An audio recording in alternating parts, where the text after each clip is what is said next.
We have discussed two chemical reactions. First one is combination reaction. Second is combination, and second reaction was we have discussed is decomposition reaction. देखिए decomposition reaction कितने type की बताई थी मैंने आपको, thermal, electrical and photolytic, वो तीनों type हमने डिस्कस कर लिए। तो अभी तक दो रिएक्शंस के जो टाइप्स थे वो कंप्लीट हो चुके हैं, कॉम्बिनेशन और decomposition reaction. Today we will discuss third type which is displacement reactions. But first of all, students, raise your hands. Do it fast. All the students, raise your hands. All the students, raise your hands. Yes, thank you so much. तो देखिए third type क्या है, displacement reactions, या इसके लिए हम एक word और यूज करते हैं, substitution reactions. So displacement, okay, so displacement reactions में देखिए क्या होगा, the reactions in which one element takes place of another element. ऐसी रिएक्शंस जिसमें एक एलिमेंट किसी दूसरे एलिमेंट की जगह ले लेगा, उसका प्लेस ले लेगा इन ए कंपाउंड, किसी कंपाउंड के अंदर, are known as displacement reactions. फिर से देखिए डेफिनेशन में क्या लिखा गया है, the reactions in which one element takes place of another element, जिसमें एक element, in which one element takes place of another element in a compound are known as displacement reactions. ये एग्जांपल से आपको क्लियर हो जाएगा, तो पहले example ही देख लेते हैं।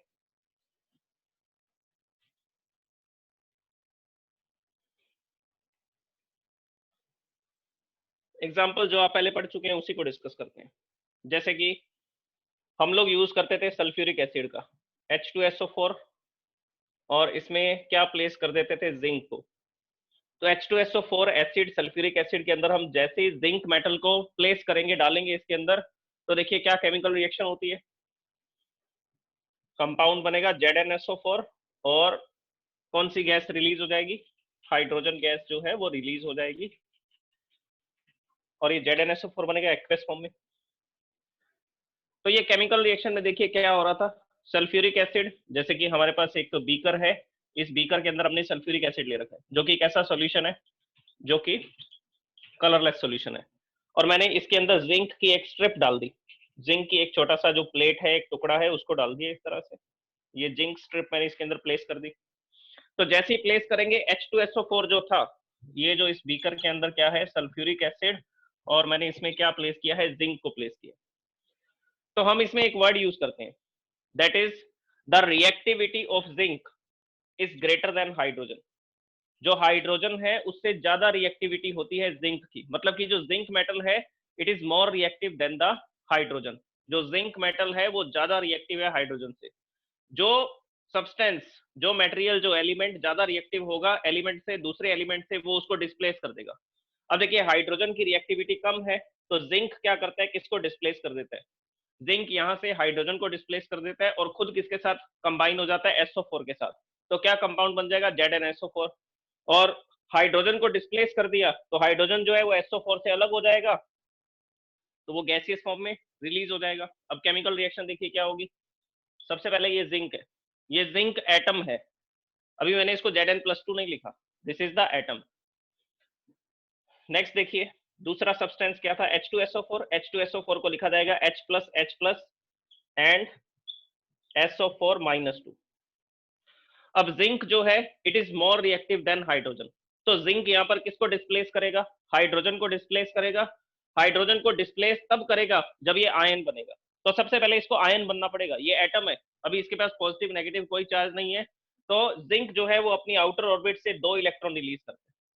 जैसे ही ये 2 इलेक्ट्रॉन रिलीज करेगा, जिंक ने क्या किया, 2 इलेक्ट्रॉन को फ्री कर दिया अपनी आउटर ऑर्बिट से, तो इसने जैसे ही 2 इलेक्ट्रॉन को फ्री किया तो 2 इलेक्ट्रॉन की इसमें डेफिशिएंसी होगी। अगर इसमें 2 इलेक्ट्रॉन की डेफिशिएंसी होगी तो ये क्या बन जाएगा, Zn+2। अगर इसमें 2 इलेक्ट्रॉन्स की डेफिशिएंसी हो जाएगी तो ये क्या बन जाएगा, Zn+2 एक कैटायन बन जाएगा। अब ये जैसे ही Zn+2 बना तो जिंक जो है वो SO4 को अट्रैक्ट करता है, क्योंकि यहाँ पर चार्ज है +2, यहाँ पर चार्ज है -2, तो ये +2 -2 ये चार्ज इजीली बैलेंस हो रहा है। तो इस कारण से जो Zn है उसका स्ट्रॉन्ग अट्रैक्शन फोर्स क्रिएट हो जाता है किसकी तरफ, SO4-2 की तरफ। So they are creating a strong attraction force because it is a positive charge, it is a negative charge. तो पॉजिटिव चार्ज नेगेटिव चार्ज को अट्रैक्ट करता है और इसके साथ जुड़ जाता है। अब ये इसके साथ कंबाइन हो गया तो क्या सब्सटेंस बन गया, Zn+2 SO4 -2 which is ZnSO4 which is ZnSO4। तो नया सब्सटेंस जो बना वो था Zn+2 एंड SO4 -2। और इस केमिकल रिएक्शन में क्या रिलीज हो रही है, हाइड्रोजन गैस। अब देखिए हाइड्रोजन यहाँ पर फ्री हो रहे हैं, ये H+ है और H+ है, यहाँ पर इनका बॉन्ड टूट चुका है इसके साथ, जो इसके साथ केमिकल बॉन्ड था वो ब्रेक डाउन हो चुका है। H+ का मतलब है आयन, और यहाँ पर कितने इलेक्ट्रॉन फ्री हुए थे, 2 इलेक्ट्रॉन। तो 1 इलेक्ट्रॉन इसने गेन कर लिया और 1 इलेक्ट्रॉन इसने गेन कर लिया। तो जैसे ही इसने इलेक्ट्रॉन गेन किया, इलेक्ट्रॉन गेन करते ही ये हाइड्रोजन आयन से क्या बन गया, हाइड्रोजन एटम। और इसने भी 1 इलेक्ट्रॉन गेन किया, ये भी हाइड्रोजन आयन से क्या बन गया, हाइड्रोजन एटम। और हाइड्रोजन एटम दोनों की आउटर ऑर्बिट में 1-1 इलेक्ट्रॉन है, और ये दोनों 1-1 इलेक्ट्रॉन की शेयरिंग करते हैं, जिसकी वजह से H single bond H create हो जाता है। मतलब कि कौन सी गैस बन जाती है, हाइड्रोजन गैस। तो ये केमिकल रिएक्शन है, ये कंप्लीट केमिकल रिएक्शन है। अब मैंने इसमें एक वर्ड यूज किया था, reactivity.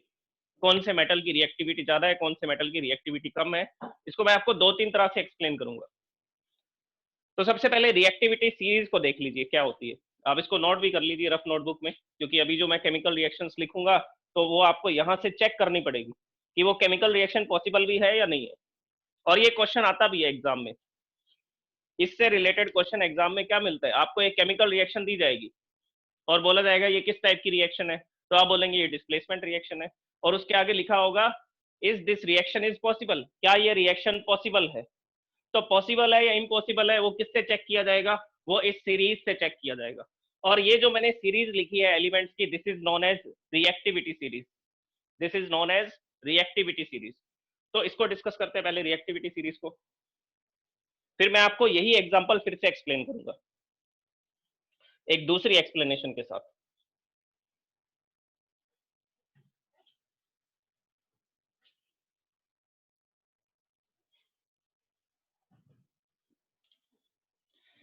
This is reactivity series. This is the most reactive element, most reactive element। और जैसे जैसे डाउनवर्ड जा रहे हैं, नीचे की तरफ जा रहे हैं, वैसे वैसे रिएक्टिविटी कम होती जा रही है। और सबसे लास्ट वाला जो एलिमेंट है विच इज गोल्ड, जिसको मैंने AU से लिखा है, Aurum, it is least reactive. ये मैंने एक डाउन एरो का यूज किया है इसमें। Most reactive element potassium, least reactive element gold. अब देखिए ये पार्शियल रिएक्टिविटी सीरीज है, आपकी बुक में ये पोटेशियम से स्टार्ट हो रही है या सोडियम से स्टार्ट हो रही है, लेकिन एक्चुअल में जो मोस्ट रिएक्टिव एलिमेंट है, मोस्ट रिएक्टिव जो मेटल है, इट इज लिथियम, Li। जो 3rd नंबर पे आता है, एटॉमिक नंबर जिसका 3rd होता है, लिथियम। तो आप इससे पहले लिथियम भी लिख सकते हैं, Li भी लिख सकते हैं, लेकिन वो लिखने की जरूरत नहीं है, आपकी एनसीईआरटी बुक में गिवन नहीं है ये सब, तो आप यहीं से याद रखिए। First element is potassium. Potassium, potassium जो है उसको कैलियम बोला जाता है, उसका लेटिन नेम कैलियम है, तो कैलियम के नाम नेम पर उसको के सिंबल डिनोट किया गया। Next is sodium, sodium is natrium, Latin name is natrium, तो इसीलिए इसको Na लिखते हैं। कैल्शियम, सबसे ज्यादा रिएक्टिव है पोटेशियम, पोटेशियम से कम रिएक्टिव है सोडियम, सोडियम से कम रिएक्टिव है calcium, magnesium, aluminium, zinc, ferrous, जिसको हम आयरन बोलते हैं। स्टेनम, स्टेनम, स्टेनम के लिए आप सिंबल, स्टेनम का जो IUPAC नेम है वो आप लिखेंगे टिन, ये टिन मेटल है। पीबी, पीबी प्लम्बम बोलते हैं इसको, और इसका जो नेम है वो हम क्या यूज करते हैं, lead, LEAD, lead. Next is hydrogen, copper, cuprous लिखा जाता है इसको। हाइड्रोगेरम, मरकरी, Hg सिंबल किसके लिए यूज किया जाता है, मरकरी के लिए यूज किया जाता है। Ag, अर्जेंटेनम, जो Ag है वो किसको बोला जाता है, सिल्वर को। जो Ag मेटल है वो किसको बोला जाएगा, सिल्वर को। लास्ट इज Au, गोल्ड, जो लास्ट एलिमेंट है वो है Au, ऑरम बोला जाता है इसको, और ये किसका सिंबल है, ये गोल्ड का सिंबल है। तो हाईली रिएक्टिव एलिमेंट है पोटेशियम, और सबसे जो लीस्ट रिएक्टिव एलिमेंट है वो है gold, according to this series, इस सीरीज के अकॉर्डिंग। ठीक है, अब ये रिएक्टिविटी कहाँ से आई? रिएक्टिविटी का क्या मतलब है? देखिए रिएक्टिविटी का मतलब है कि कौन इजीली अपने इलेक्ट्रॉन्स को लूज कर सकता है। अब जैसे कि पोटेशियम, पोटेशियम की बात करते हैं।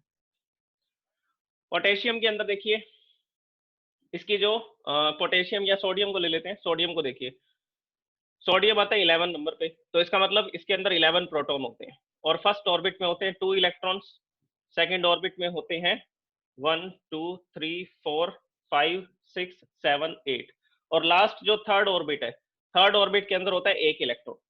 तो रूम टेम्परेचर पर सोडियम को ये जो इलेक्ट्रॉन है इसको इतनी हीट एनर्जी या लाइट एनर्जी मिल जाती है कि जिसकी वजह से इस इलेक्ट्रॉन की एनर्जी बढ़ जाती है, इलेक्ट्रॉन की वेलोसिटी बढ़ जाती है। और हाई वेलोसिटी के इलेक्ट्रॉन जब ये इसकी वेलोसिटी बढ़ जाएगी तब ये न्यूक्लियस से दूर होता जाएगा, दूर होते होते ये इससे फ्री हो जाएगा, अलग हो जाएगा, मतलब कि फ्री इलेक्ट्रॉन बन जाएगा। अगर थर्ड ऑर्बिट से इलेक्ट्रॉन निकल करके फ्री हो चुका है तो सोडियम जो है उसकी थर्ड ऑर्बिट खत्म हो जाएगी। अगर थर्ड ऑर्बिट खत्म हो चुकी है तो इलेक्ट्रॉन्स का कॉन्फ़िगरेशन देखिए क्या रह जाएगा। पहले सोडियम Na था, तब इसका कॉन्फ़िगरेशन था 2,8,1।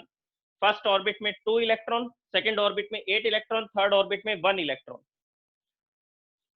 अब जब इसने 1 इलेक्ट्रॉन लूज कर दिया तो उस समय पर क्या हुआ, ये क्या बन जाएगा, Na प्लस बन जाएगा और इसकी कॉन्फ़िगरेशन क्या हो जाएगा 2,8।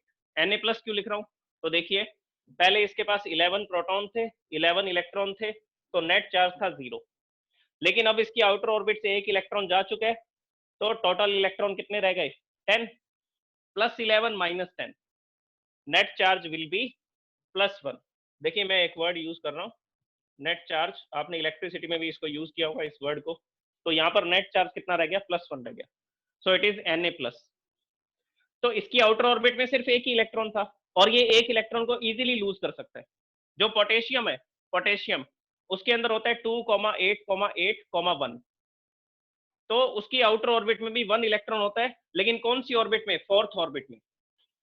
तो पोटेशियम के बारे में देखिए, अब कौन अपनी आउटर ऑर्बिट से इलेक्ट्रॉन को इजीली फ्री कर देगा, पोटेशियम। पोटेशियम के बारे में लिख रहा हूँ, ये इसका न्यूक्लियस है, first orbit, second orbit, third orbit and fourth orbit, ये फोर्थ ऑर्बिट है। तो इसमें 2 इलेक्ट्रॉन, फिर 8, फिर 8, यहाँ पर 2 इलेक्ट्रॉन, यहाँ पर 1 इलेक्ट्रॉन है, यहाँ पर है 1 इलेक्ट्रॉन।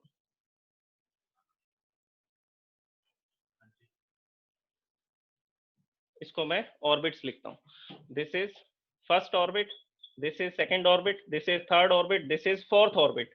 और इस फोर्थ ऑर्बिट में कितना इलेक्ट्रॉन है, 1 इलेक्ट्रॉन। अब देखिए न्यूक्लियस से इसकी डिस्टेंस ज्यादा है, तो क्या ये न्यूक्लियस से टाइटली बाउंड होगा या लूजली बाउंड होगा, ये न्यूक्लियस से ज्यादा डिस्टेंस पर है, तो यहाँ पर जो प्रोटॉन्स हैं वो इसके ऊपर इतना स्ट्रॉन्ग अट्रैक्शन फोर्स नहीं लगा रहे होंगे, क्योंकि ये फोर्थ ऑर्बिट में, ये न्यूक्लियस से दूर है। अगर ये न्यूक्लियस से दूर है तो ये लूजली बाउंड होगा। अगर ये लूजली बाउंड है तो आप बताइए ये इजिली फ्री हो जाएगा, यस। तो जैसे ही इसको हीट एनर्जी मिलेगी तो ये इजिली फ्री हो जाएगा और अपनी आउटर ऑर्बिट को छोड़ करके चला जाएगा। तो सोडियम और पोटेशियम, इन दोनों में हम डिस्कस कर रहे हैं कि इनमें से ज्यादा रिएक्टिव कौन है। सोडियम के अंदर है 3 ऑर्बिट, सोडियम के अंदर कितनी ऑर्बिट्स थी, 3 ऑर्बिट्स। तो इसमें इलेक्ट्रॉन था थर्ड ऑर्बिट में, जो सोडियम था उसमें इलेक्ट्रॉन था, ये सोडियम की स्ट्रक्चर, अब कंपैरिजन देखिए, इसमें इलेक्ट्रॉन है थर्ड ऑर्बिट में, this is first, second, this is third orbit. Potassium, potassium में जो इलेक्ट्रॉन है वो कौन सी ऑर्बिट में है, वो है फोर्थ ऑर्बिट में। तो देखिए यहाँ पर जो प्रोटॉन्स होंगे उनका अट्रैक्शन फोर्स थोड़ा ज्यादा होगा इस इलेक्ट्रॉन पर, क्योंकि ये थर्ड ऑर्बिट में है, ये न्यूक्लियस के पास में है। अगर ये न्यूक्लियस के पास में है तो ये थोड़ा टाइटली बाउंड होगा, इसका अट्रैक्शन फोर्स इस पर ज्यादा होगा, ये इजिली फ्री नहीं हो सकता। जबकि पोटेशियम में क्या है, पोटेशियम में ये जो इलेक्ट्रॉन है ये फोर्थ ऑर्बिट में है, न्यूक्लियस से काफी दूर है, काफी दूर है, तो ये प्रोटॉन इस पर ज्यादा अट्रैक्शन फोर्स नहीं लगा पा रहे। अगर इनके बीच में अट्रैक्शन फोर्स ज्यादा स्ट्रॉन्ग नहीं है तो ये अपनी ऑर्बिट को इजिली छोड़ करके जा सकता है। तो इन मेटल्स के अंदर या इन एलिमेंट्स के अंदर हाईली रिएक्टिव क्यों बोला जा रहा है, क्योंकि ये अपने इलेक्ट्रॉन को इजीली लूज कर सकते हैं। ये 1 इलेक्ट्रॉन फ्री करता है आउटर ऑर्बिट में से, ये भी 1 इलेक्ट्रॉन फ्री करता है अपनी आउटर ऑर्बिट में से। तो देखिए ये इजीली फ्री करेगा तो ये इजीली एक आयन बन जाएगा, और अगर ये इजीली आयन बन जाएगा तो ऑक्सीजन या आसपास जो भी एलिमेंट मिलेगा उससे ये रिएक्शन कर लेगा। इसके बाद सोडियम, जो सोडियम है वो पोटेशियम से कम रिएक्टिव है। क्यों कम रिएक्टिव है? क्योंकि इसकी आउटर ऑर्बिट के अंदर जो एक इलेक्ट्रॉन है उसको रिलीज करने के लिए थोड़ी ज्यादा एनर्जी की जरूरत पड़ेगी, क्योंकि वो कौन सी ऑर्बिट में पड़ा है? वो थर्ड ऑर्बिट में पड़ा है, और न्यूक्लियस इस पर ज्यादा अट्रैक्शन फोर्स लगा रहा है। अगर ज्यादा अट्रैक्शन फोर्स लगा रहा है तो इनके बीच का जो बॉन्ड है वो स्ट्रॉन्ग होगा, और इसको तोड़ने के लिए थोड़ी ज्यादा एनर्जी चाहिए। तो इसको आयन बनने के लिए ज्यादा एनर्जी चाहिए होगी। अगर इसको ज्यादा एनर्जी चाहिए आयन बनने के लिए, तो इसका मतलब इसकी रिएक्टिविटी कम है। इसकी रिएक्टिविटी कम है। कैल्शियम, कैल्शियम की आउटर ऑर्बिट में से 2 इलेक्ट्रॉन फ्री होते हैं। मैग्नीशियम की आउटर ऑर्बिट में से 2 इलेक्ट्रॉन फ्री होते हैं। लेकिन इसकी जो आउटर ऑर्बिट है वो इजीली इलेक्ट्रॉन्स को फ्री कर देती है, रूम टेम्परेचर पर भी हो जाते हैं। मैग्नीशियम, मैग्नीशियम के अंदर आउटर ऑर्बिट में 2 इलेक्ट्रॉन को फ्री करने के लिए थोड़ी ज्यादा एनर्जी चाहिए होगी। क्यों? फिर से इसके जो इलेक्ट्रॉन है वो थर्ड ऑर्बिट में होंगे, इसके इलेक्ट्रॉन होंगे फोर्थ ऑर्बिट में। इसके जो 2 इलेक्ट्रॉन है वो है फोर्थ ऑर्बिट में, इसके जो 2 इलेक्ट्रॉन है वो है थर्ड ऑर्बिट में। तो इसमें फोर्थ ऑर्बिट में है तो ये अपने 2 इलेक्ट्रॉन इजीली लूज कर सकता है। इसमें थर्ड ऑर्बिट में है तो ज्यादा एनर्जी चाहिए होगी इलेक्ट्रॉन को लूज करने के लिए। तो रिएक्टिविटी सीरीज आयन के बेस पर लिखी गई है। इजीली आयोनाइज कौन हो सकता है? पोटेशियम या सोडियम? पोटेशियम इजीली आयोनाइज हो सकता है। सोडियम को आयोनाइज करने के लिए ज्यादा एनर्जी चाहिए। कैल्शियम को आयोनाइज करने के लिए और एनर्जी चाहिए। इसको आयोनाइज करने के लिए और एनर्जी। तो जैसे जैसे आगे बढ़ते जा रहे हैं एनर्जी की रिक्वायरमेंट बढ़ती जा रही है। इलेक्ट्रॉन्स को फ्री होने के लिए उतनी ही ज्यादा एनर्जी चाहिए। So this is the reactivity series. तो सबसे ज्यादा reactive element according to this series is potassium and least reactive element is gold. अब मैं आपसे एक केमिकल रिएक्शन पूछता हूँ, क्या वो केमिकल रिएक्शन पॉसिबल होगी या नहीं होगी, वो आप इस रिएक्टिविटी सीरीज को देख करके बताएंगे। मैंने यूज किया H2SO4 का सल्फ्यूरिक एसिड का। सल्फ्यूरिक एसिड के अंदर मैं कॉपर एलिमेंट को डाल रहा हूं, तो बताइए ये रिएक्शन पॉसिबल है या नहीं है? H2SO4 में कॉपर को डाल रहा हूं मैं, कॉपर मेटल को, तो रिएक्शन बताइए पॉसिबल है या नहीं है? ये रिएक्शन पॉसिबल नहीं है। ये रिएक्शन पॉसिबल नहीं है। क्यों? बिकॉज कॉपर की रिएक्टिविटी कम है हाइड्रोजन से। Copper is less reactive than hydrogen. अगर ये कम रिएक्टिव है तो ये किसको डिस्प्लेस नहीं कर सकता? ये हाइड्रोजन को डिस्प्लेस नहीं कर सकता। तो क्या लिखेंगे? तो इसके लिए क्या आंसर लिखा जाता है? No reaction. लास्ट ईयर इस टाइप का एक क्वेश्चन आया था जिसमें 4 रिएक्शन लिखी हुई थी और उसमें पूछा गया था कि रिएक्शन के बाद कौन कौन से कलर बन रहे हैं, कौन सी रिएक्शन पॉसिबल है, कौन सी रिएक्शन पॉसिबल नहीं है। तो आपको ये रिएक्टिविटी सीरीज से देखना पड़ेगा। तो ये रिएक्शन पॉसिबल नहीं है। ये क्वेश्चन आए हुए हैं लास्ट ईयर एग्जाम के अंदर। H2SO4 में कॉपर डाला है, कॉपर इसको डिस्प्लेस नहीं कर सकता हाइड्रोजन को, because the reactivity of copper is less than the hydrogen. अगर इसकी रिएक्टिविटी कम है तो ये हाइड्रोजन को डिस्प्लेस नहीं कर सकता। इसका मतलब ये इजीली आयोनाइज नहीं हो सकता, और जब तक आयन नहीं बनेगा तब तक H+ को डिस्प्लेस नहीं कर पाएगा। रिएक्शन क्यों नहीं पॉसिबल हो रही देख लीजिए। Cu ये एटम है और यहाँ पर है H+, SO4-2, ये आयंस है। ये एक आयोनिक कंपाउंड है, आयंस के बाद में बना ये कंपाउंड। तो कॉपर को SO4 के साथ जुड़ने के लिए क्या बनना पड़ेगा? आयन बनना पड़ेगा। लेकिन रूम टेम्परेचर पर इसको इतनी एनर्जी नहीं मिल रही कि ये आयन बन सके। अगर ये आयन नहीं बन सकता तो ये SO4 की तरफ अट्रैक्टेड नहीं होगा। इसमें पॉजिटिव चार्ज होता तब जाकर के SO4 की तरफ अट्रैक्शन क्रिएट होता, लेकिन ये तो पॉजिटिवली चार्ज ही नहीं हो रहा। अगर पॉजिटिवली चार्ज नहीं हो रहा तो ये हाइड्रोजन को डिस्प्लेस नहीं कर सकता, SO4 के साथ नहीं जुड़ सकता। So this reaction is not possible. ये हमने किससे पता लगाया? यहां से। ये देखिए, हाइड्रोजन की रिएक्टिविटी ज्यादा है, कॉपर की रिएक्टिविटी कम है। जैसे जैसे हम डाउनवर्ड डायरेक्शन में जा रहे हैं रिएक्टिविटी कम होती जा रही है, रिएक्टिविटी इज डिक्रीजिंग। अब और एग्जांपल देखिए, एग्जांपल के साथ में एक्टिविटी भी समझिए कि किस तरह से ये किया जाता है। एनसीईआरटी बुक की एक्टिविटी के बारे में अब हम डिस्कस करेंगे।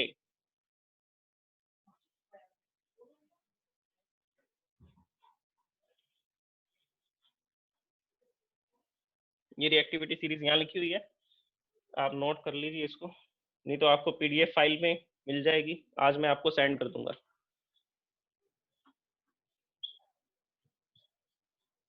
Reactivity is decreasing when we are going downward, when we are moving from top to bottom। ऊपर से नीचे की तरफ जा रहे हैं, रिएक्टिविटी कम होती जा रही है। अब इसके बाद एग्जांपल देखिए आप एक्टिविटी के साथ में।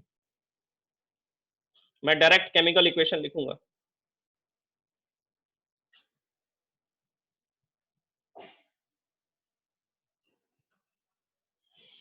एनसीईआरटी बुक में आपका एग्जाम्पल दे रखा है कॉपर सल्फेट। कॉपर सल्फेट जो है ब्लू कलर का सॉल्यूशन है, एक्वेस सॉल्यूशन है, वाटर सॉल्यूशन है। और कैसे बनाया जाएगा? वाटर लेंगे, उसके अंदर 5-10 ग्राम कॉपर सल्फेट क्रिस्टल डाल देंगे और उसको स्टिर करेंगे, हिलाएंगे। जैसे ही मिक्सअप करेंगे तो ब्लू कलर का एक्वेस सॉल्यूशन बनेगा जो कॉपर सल्फेट सॉल्यूशन होगा। तो कॉपर सल्फेट सॉल्यूशन में हम आयरन को डालने वाले, आयरन मेटल का यूज करने वाले। अब आयरन मेटल को डालने के लिए आप आयरन नेल का यूज कर सकते हैं, लोहे की कील का यूज कर सकते हैं, जो आयरन नेल हम लोग यूज करते हैं वॉल्स के अंदर फिक्स करने के लिए ऑब्जेक्ट्स को। तो आयरन नेल को यूज करेंगे और किसमें डाल देंगे? कॉपर सल्फेट सॉल्यूशन में इसको फिल कर देंगे। तो सबसे पहले रिएक्शन को देखिए क्या होगी। I am using iron which is a solid. और कौन से कलर का होता है ये आयरन? Grey colour. कलर लिखने जरूरी है और कलर्स पूछे भी जाते हैं आपके एग्जाम के अंदर। इस पर केमिकल रिएक्शन जब भी आएगी तो कलर से रिलेटेड ही आएगी। Iron, next is copper sulphate. Copper sulphate is aqueous solution which is of blue colour. ये ब्लू कलर का सॉल्यूशन है। नेक्स्ट क्या फॉर्म होगा? FeSO4। रिएक्शन पॉसिबल है, ऑब्वियसली पॉसिबल है, because iron is more reactive. Iron is more reactive than copper. इसकी reactivity ज्यादा है कॉपर से। Iron is more reactive than copper. तो रिएक्शन तो पॉसिबल है। FeSO4। FeSO4 फेरस सल्फेट, ये पढ़ चुके हैं हम। ये कौन से कलर का होता है? ये ग्रीन कलर का होता है। फेरस सल्फेट को गर्म किया था हमने, हीटअप किया था, FeSO4। और जी क्या बनेगा यहाँ पर? कौन सी मेटल प्रोड्यूस होगी? कॉपर। तो देख लीजिए क्या केमिकल रिएक्शन है। Iron reacts with copper sulphate and ferrous sulphate is formed and copper metal is obtained. These are the reactants, these are the products. ये प्रोडक्ट हैं। अब इस केमिकल रिएक्शन को कैसे किया जाएगा? एक्टिविटी देखिए। इसके लिए हमें चाहिए होगी एक टेस्ट ट्यूब। टेस्ट ट्यूब को रखने के लिए स्टैंड का यूज कर सकते हैं, तो एक स्टैंड यूज कर लेते हैं टेस्ट ट्यूब रखने के लिए, या डायरेक्टली मैं आपको इस एक्सपेरिमेंट को दिखाता हूँ। सबसे पहले हमने आयरन स्टैंड तो चाहिए होगा। आयरन स्टैंड की जरूरत क्यों पड़ेगी? क्योंकि हमें आयरन नेल को सस्पेंड करना पड़ेगा, इसमें डालना पड़ेगा। So I am making an iron stand.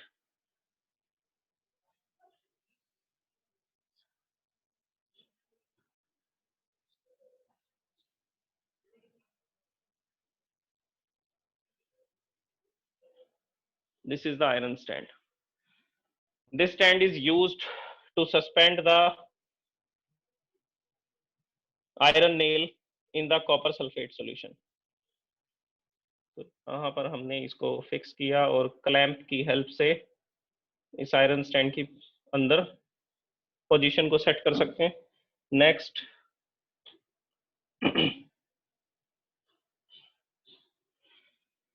और इसको सस्पेंड करने के लिए हमें एक टेस्ट ट्यूब चाहिए होगी। टेस्ट ट्यूब को रखा जाएगा टेस्ट ट्यूब स्टैंड में। तो एक टेस्ट ट्यूब स्टैंड भी बना देते हैं।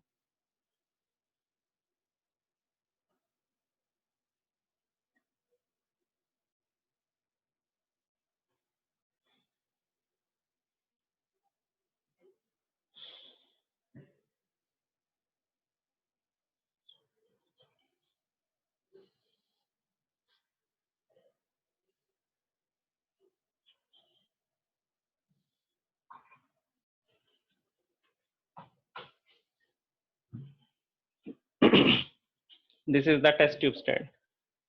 और यहाँ पर एक टेस्ट ट्यूब भी लगानी पड़ेगी हमें।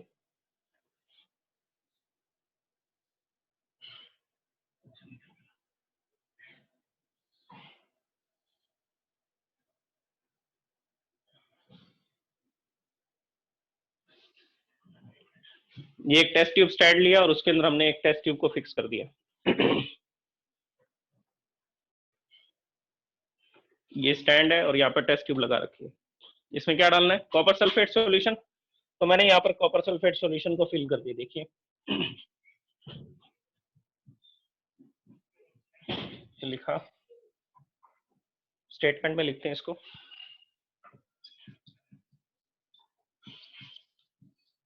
कॉपर सल्फेट कैसा कलर है इसका? Blue colour. और स्टैंड की हेल्प से हम लोग इसमें क्या सस्पेंड करेंगे, आयरन नेल को। तो मैंने ये स्टैंड लिया, स्टैंड के साथ में एक थ्रेड को फिक्स कर दिया, धागा बांध दिया, धागा बांध करके इसके साथ में मैंने आयरन नेल को इस कॉपर सल्फेट सॉल्यूशन में सस्पेंड कर दिया। तो यहाँ पर देखिए आयरन नेल में बनाता हूँ, ये आयरन नेल को मैंने इसके अंदर सस्पेंड कर दिया एक थ्रेड की हेल्प से। सो this is the thread, this is iron stand, और थ्रेड की हेल्प से क्या प्लेस किया गया है, आयरन नेल। इसको प्लेस कर दिया हमने आयरन नेल को। देखिए आपको क्लियरली विजिबल है सब। Thread, iron nail, copper sulphate solution में डालना है, और ये जो मैंने बना रखा है this is test tube stand, test tube stand. तो ये टेस्ट ट्यूब स्टैंड है। तो ये अरेंजमेंट आपको दिखाना है डायग्राम के अंदर। अब इस डायग्राम में देखिए ये जो आयरन नेल है, ये आयरन नेल जो है धीरे धीरे कॉपर सल्फेट के साथ रिएक्शन करेगा, रिएक्शन करके किसको डिस्प्लेस करेगा, iron will displace the copper, Cu, because iron is more reactive than copper metal. तो आयरन जो है वो ज्यादा रिएक्टिव है कॉपर से, इस वजह से ये आयरन कॉपर को डिस्प्लेस करेगा, और Fe किसके साथ जुड़ेगा, SO4 के साथ, and it will make FeSO4 the solution of green colour, and copper metal is obtain. अब कॉपर मेटल कहाँ ऑब्टेन होगी, देखिए मैंने आयरन नेल का यूज किया, ये आयरन नेल है, और आपको पता है कि आयरन जो है वो कौन से कलर का मेटल है, डार्क ग्रे कलर का मेटल है। तो मैंने इसको लिख दिया, ये ग्रे कलर का था आयरन नेल। तो जैसे ही मैंने इसमें डिप किया, डिप करते ही देखिए क्या होगा, ये जो ब्लू कलर का सॉल्यूशन है कॉपर सल्फेट, ये फेड होना स्टार्ट हो जाएगा, और ये जो ब्लू कलर है ये धीरे धीरे किसमें कन्वर्ट होना स्टार्ट हो जाएगा, ग्रीन कलर के सॉल्यूशन में। तो ब्लू कलर का जो कॉपर सल्फेट था वो धीरे धीरे किसमें कन्वर्ट होना शुरू हो जाएगा, ग्रीन कलर के सॉल्यूशन में। तो इस टेस्ट ट्यूब के अंदर जो आपको ब्लू कलर दिख रहा होगा वो डिसअपियर होगा, जो ब्लू कलर आपने ऑब्जर्व किया था वो डिसअपियर होना शुरू हो जाएगा, और धीरे धीरे कौन सा कलर अपीयर होगा, ग्रीन कलर। तो ये टेस्ट ट्यूब के अंदर जो भी सोल्यूशन है वो ब्लू से ग्रीन हो जाएगा। ब्लू से ग्रीन होने का मतलब है कि ग्रीन कलर का बना, तो मतलब फेरस सल्फेट सॉल्यूशन बन गया।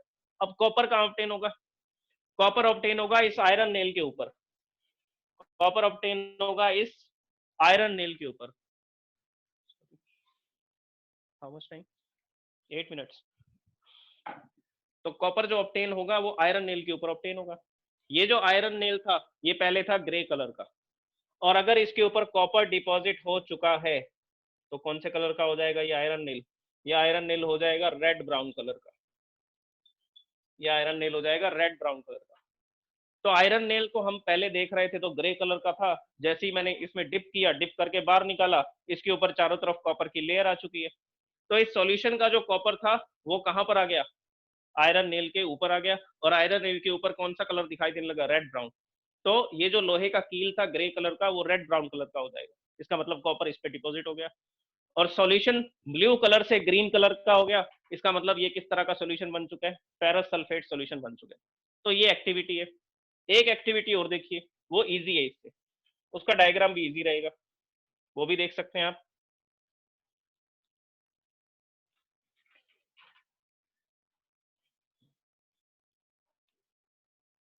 वो एक्टिविटी हम लोग सिंपली एक बीकर का यूज करेंगे।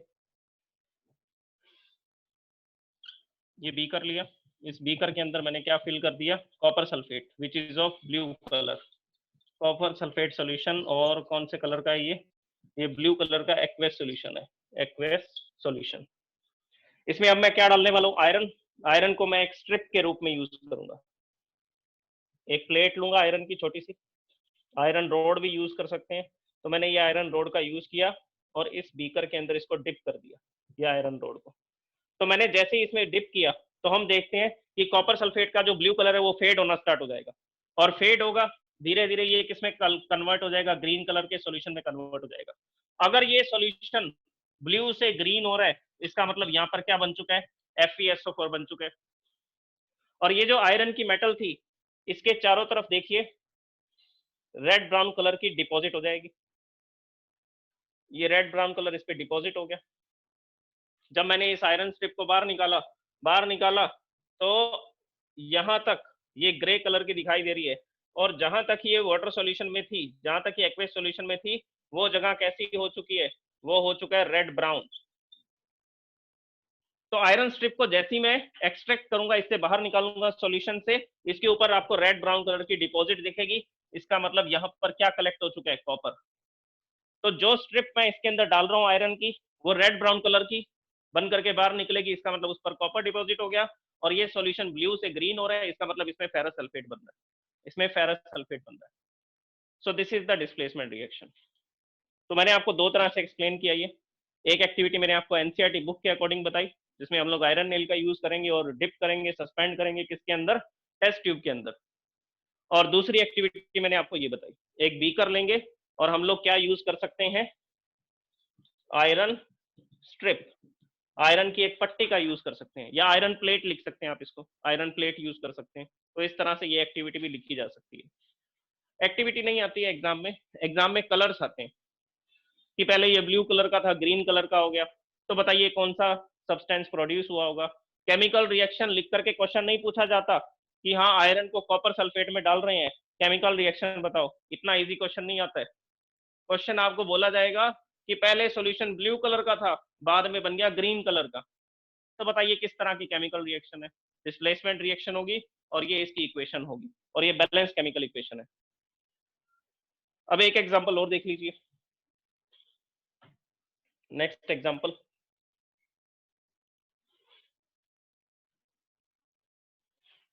क्या जिंक कॉपर सल्फेट सॉल्यूशन में से कॉपर को डिस्प्लेस कर सकता है? क्या जिंक कॉपर सल्फेट सॉल्यूशन में से कॉपर को डिस्प्लेस कर सकता है? आंसर है yes. Zinc is more reactive than copper. जो जिंक है वो ज्यादा रिएक्टिव है, किसके कंपैरिजन में, कॉपर के कंपैरिजन में। तो ये रिएक्शन भी पॉसिबल है। तो मैं जिंक मेटल का यूज करूंगा और किस में डालने वाला हूँ, कॉपर सल्फेट सॉल्यूशन में। यहाँ पर बनेगा ZnSO4 और बनेगा कॉपर मेटल। अब इस रिएक्शन के अंदर देखिए, सबसे पहले कौन सा कलर था, ब्लू कलर। बाद में जो सॉल्यूशन है वो कैसा हो जाएगा, कलरलेस। जो जिंक सल्फेट है वो कलरलेस एक्वेस सॉल्यूशन है। तो वही एक्सपेरिमेंट को फिर से रिपीट करते हैं। एक बीकर लेंगे, बीकर के अंदर हमने कॉपर सल्फेट को डाला, जो कि कौन से कलर का होगा, कॉपर सल्फेट था ब्लू कलर का। जैसे ही इसके अंदर हम जिंक मेटल को डालेंगे, जिंक मेटल की स्ट्रिप को ऐड करेंगे, तो ये ग्रे कलर की metal, it is of grey colour. तो धीरे धीरे हम देखेंगे कि इसके ऊपर कॉपर डिपॉजिट हो जाएगा। तो ये जो मेटल स्ट्रिप है ये कौन से कलर की हो जाएगी, ये हो जाएगी रेड ब्राउन। ये रेड ब्राउन हो चुकी है। और ये जो ब्लू कलर का सॉल्यूशन था, धीरे धीरे ये कलर फेड होता जाएगा। फेड होते होते लास्ट में ये कैसा हो जाएगा, कलरलेस। कलरलेस हो गया तो मतलब जिंक सल्फेट बन गया, इसके अंदर एक्वेस सॉल्यूशन बन गया जिंक सल्फेट का। सो this is the next second chemical equation. ठीक है, तो फर्स्ट मैंने आपको बताया था जिंक जो है वो डिस्प्लेस कर सकता है H2SO4 को, हाइड्रोजन को डिस्प्लेस कर सकता है H2SO4 सॉल्यूशन में से। दूसरा मैंने आपको बताया iron can displace copper from copper sulphate solution. Third जो मैंने आपको एग्जांपल बताया वो बताया zinc metal can displace copper from copper sulphate solution. Zinc metal can displace copper from copper sulphate solution. एक दो एग्जांपल्स हो रहे हैं, वो आपको पीडीएफ फाइल में मिल जाएंगे इससे related. Now you can ask questions. 2 minutes left. देखिए मीटिंग ओवर हो जाएगी 2 मिनट्स में। If you have question, yes Karan Gupta, yes sir. What is your question? Sir मेरा डाउट था कि जो गोल्ड है वो इतना नीचे है, पर इसकी जो इलेक्ट्रॉनिक कन्फिगरेशन होगी वो तो बहुत ज्यादा, इलेक्ट्रॉन्स बहुत दूर होंगे न्यूक्लियर फोर्स से। Yes yes yes. तो फिर इसकी इलेक्ट्रॉनिक बहुत ऊपर होना जी जी चाहिए ना सर, इतना नीचे क्यों है? ऊपर होना है। अच्छा देखिए ये जो सर, मेटल है ना, सुनो सुनो ध्यान से सुनो, ये मेटल ट्रांजिशन मेटल्स के अंदर आता है। ये मेटल ट्रांजिशन मेटल्स में आता है। अभी हम डिस्कस करेंगे फोर्थ या फिफ्थ चैप्टर के अंदर आएगी आपकी table, periodic table. Periodic tables में आपको एलिमेंट्स का पता लगेगा कि कौन से एलिमेंट का प्लेस कहां पर रखा गया। ठीक है, और ये ट्रांजिशन एलिमेंट है, ट्रांजिशन एलिमेंट है। इसमें प्रोटॉन्स का नंबर भी तो ज्यादा होता है। अच्छा, प्रोटॉन्स का नंबर भी ज्यादा होता है इसमें, अट्रैक्शन फोर्स ज्यादा होगा इलेक्ट्रॉन्स के साथ में। तो ये इजीली इलेक्ट्रॉन फ्री नहीं कर सकता, गोल्ड इजीली इलेक्ट्रॉन फ्री नहीं कर सकता, तो इसकी रिएक्टिविटी जो है वो लो होगी अदर मेटल से। Next, yes all the students raise your hands. Do it fast.